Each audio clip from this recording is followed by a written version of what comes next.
আরেকটা জিনিস তারা যেটা করতে পারেন সেটা হচ্ছে যে ইলেকশন কমিশনের যে মেশিনারিটা রয়েছে নিশ্চিত করা যে সেই মেশিনারি একদম সঠিকভাবে কাজ করছে, কোথাও কেউ যাতে ভয় দেখাতে না পারে, কোথাও কোনো রকম হুমকি যাতে দেওয়া না হয়, অবাধে সবাই যেন বেরিয়ে ভোটটা দিতে পারেন, এই জায়গাটা নির্বাচন কমিশন যেন নিশ্চিত করে সেই দিকটার উপর জোর দেওয়া, ইলেকশন কমিশনের মেশিনারি যাতে সঠিকভাবে চলে সেটার উপরে জোর দিতে পারে।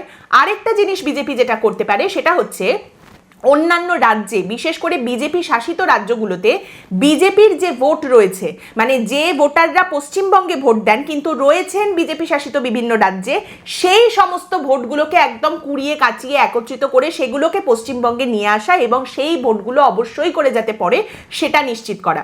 বিজেপি কিন্তু এই কাজটাও অলরেডি করছে। আপনারা জানেন নিশ্চয়ই যে গুজরাট থেকে অলরেডি বাঙালি পরিযায়ী শ্রমিক যারা গুজরাটে কাজ করেন তারা যাতে এই ভোটে ফিরে আসতে পারেন এবং ভোট দিতে পারেন তার জন্য স্পেশাল ট্রেনের ব্যবস্থা করা হচ্ছে।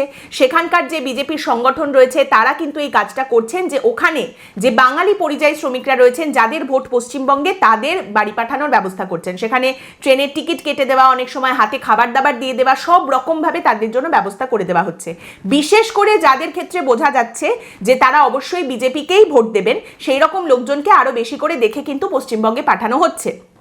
এবং এটা শুধুমাত্র বিজেপি যে গুজরাটে করছে তা নয়, রাজস্থান, মহারাষ্ট্র এসব জায়গাতেও বাঙালি পরিযায়ী শ্রমিক যারা রয়েছেন, বাঙালিরা যারা কাজ করেন তাদেরও কিন্তু এই একইভাবে পশ্চিমবঙ্গে পাঠানোর, ভোট যাতে তারা দিতে পারেন সেটা নিশ্চিত করার ব্যবস্থা বিজেপির তরফ থেকে করা হচ্ছে। স্পেশাল ট্রেনের ব্যবস্থা করা হচ্ছে, ট্রেনের টিকিট কেটে দেওয়া হচ্ছে।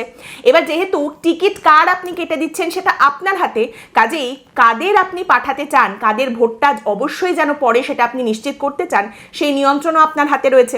তারই সঙ্গে এই পরিযায়ী শ্রমিকদেরকে দিয়ে একটা বার্তাও পাঠানো হচ্ছে।